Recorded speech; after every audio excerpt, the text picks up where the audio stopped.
প্রতিদিন নানা অসুখে আমরা যে ক্যাপসুল খেয়ে থাকি তা কিভাবে তৈরি হয় জানেন? শুধু জেলাটিন বা উদ্ভিজ উপাদান দিয়ে তৈরি একটি ফাঁপা খোলসের ভেতরে নিখুঁত পরিমাপে ওষুধ ভরেই প্রস্তুত করা হয় এই ক্যাপসুল। আজ আমরা জানব এর পেছনের অবিশ্বাস্য উৎপাদন প্রক্রিয়া। মূলত ১৯ শতকের শুরুতে তেতো তরল ওষুধ সহজে খাওয়ানোর তাগিদ থেকে ক্যাপসুলের সূত্রপাত। সাধারণত বড়ি বা ট্যাবলেটের চেয়ে এটি দ্রুত শরীরে মিশে যায় এবং পাকস্থলীর ক্ষতি না করে সরাসরি রক্তে কাজ শুরু করে। এর ফলে রোগী দ্রুত আরোগ্য লাভ করে। ক্যাপসুলের বাইরের খোলসটি সাধারণত জেলাটিন অথবা নিরামিষাশীদের জন্য HPMC দিয়ে তৈরি হয়। আধুনিক কারখানায় স্বয়ংক্রিয় মেশিনে হাজার হাজার স্টিলের পিন জেলাটিন তরলে ডুবিয়ে প্রথমে খোলস বা শেল তৈরি করা হয়। এরপর সেগুলো শুকিয়ে নির্দিষ্ট আকারে কাটা হয়।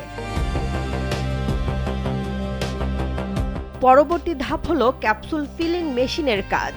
এই মেশিনের প্রধান ধাপগুলো হলো ক্যাপসুলের বডি ও ক্যাপ আলাদা করা।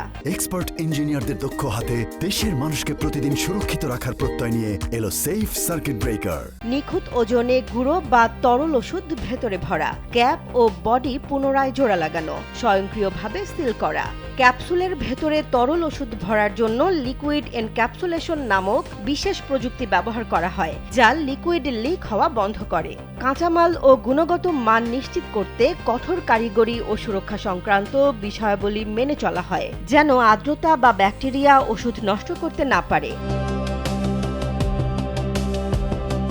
কিন্তু ঘরে ক্যাপসুল বানানো একেবারেই অসম্ভব, কারণ এর জন্য নিয়ন্ত্রিত তাপমাত্রা ও অত্যন্ত সংবেদনশীল অটোমেটিক ফিলিং মেশিনের প্রয়োজন হয়।